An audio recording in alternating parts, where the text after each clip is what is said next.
5, 4, 3, 2, 1. Happy Independence Day, Belize!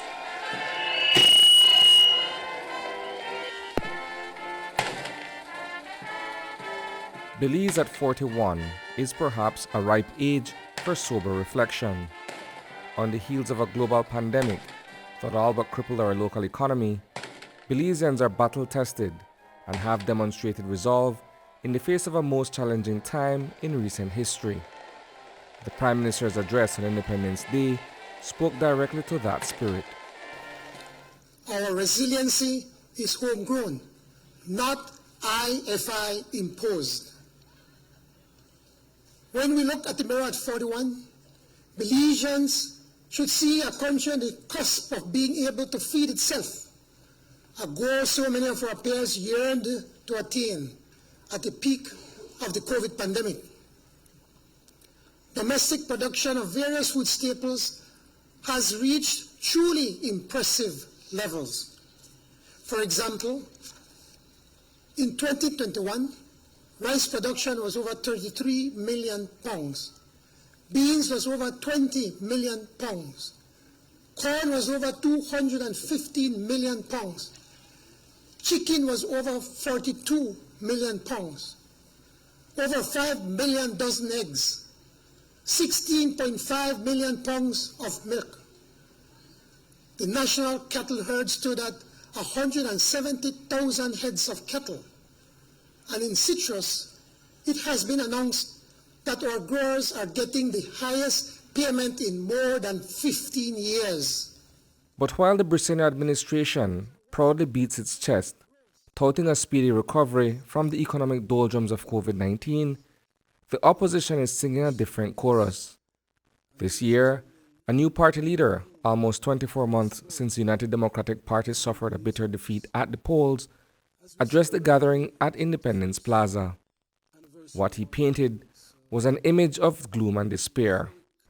In 2022, COVID-19 is gone, but we are faced with a new pandemic, that is the blue virus, spread by an administration that continues to strangle our economy with lack of investor confidence, with the highest gas prices ever, which causes the highest cost of living ever, giving no room for a treasured middle class to return, driving the working class further into poverty and impoverished to inhumane standards of living.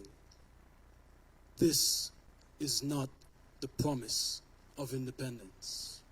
Notwithstanding that sharp observation made by the opposition, PM Briceño maintains that strong public policy led by his government continues to benefit all Belizeans. In his address, he also touched on the pending People's Constitution Commission. Whether in the case of constant financial support, starting with capping the cost of fuel by reducing fuel taxes, subsidies for our cane farmers, further subsidies for our bus companies, tour operators, and bakers.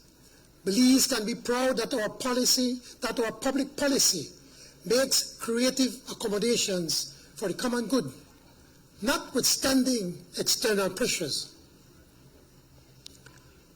Of course, a nation's life, its evolution, does not end at 41, and pride and confidence must, as I said earlier, be matched with resolve to address those facets of national development that remain unconquered.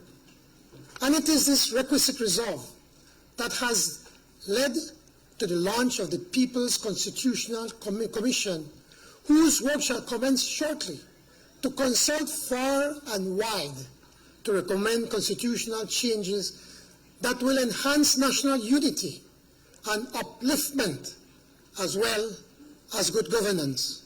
From a nationalist point of view, PM Briceño highlights the push by Belizeans for their voices to be heard on matters that affect the citizenry. Belizeans can be proud that our Constitution is unblemished in 41 years. 6 times since independence, there has been an orderly transition of power without violence or even the threat of violence. Just 2 weeks ago, a new Chief Justice was sworn in, and she will oversee an entirely independent judiciary, free of political control or interference. The Belizean public square, buttressed by myriad freedoms and a vibrant, independent press corps, is more lively and more animated than ever. In just the last few months, 2 unrelated national petitions have attracted tens of thousands of individual signatures. This is but one example of Belizean democracy in action. There are ample reasons for national pride and national confidence. All of this is in partial fulfillment of Plan Belize. The peaceful, constructive Belizean revolution, famously described by the father of the nation, was, according to Shyne Barrow, a vow that was never honored by his party. The revolution that was promised at the arrival of this current government never materialized. It has quickly revealed itself as nothing more than a sham, a continuation of the vicious cycle of poverty, economic and political dependency that we have suffered the last 41 years.